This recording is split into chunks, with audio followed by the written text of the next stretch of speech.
2020 has got to be the worst year we've ever faced as a country, but for me, it's beyond that. My wife fell ill in the middle of the pandemic after I had just lost my job.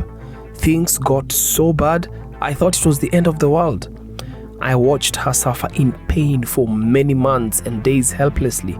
I could do nothing to assist her. All my savings were depleted. She would vomit every time she had food or took medicine. She started getting weaker and weaker each passing day. We tried different foods like uji, but none of it worked at all. Our firstborn daughter, Amina, was always keeping her company as I went about searching for a kibarua, which rarely came by, otherwise my family would sleep hungry. She cried all the time she saw her mother suffer. One day, when I came home, my daughter asked me a question that I always dreaded. She asked me if I could take her mother to see a doctor. Maybe she could get help. I said nothing, because I knew I could not even afford a boda to take my wife to the hospital. The only doctor I could afford probably is a witch doctor. She then suggested we raise money through a harambe, of which I obliged. But I knew most people would not come, as we all faced the same difficulty of lack of money. On the eve of the harambe, just a handful of people attended, so we only managed to collect 5,000 shillings only. With the little money we collected, we decided to use some of it as transport to the hospital. We tried looking for the county ambulance, but it was booked or it had broken down, or always something, unless we contributed 20,000 shillings for it to be repaired.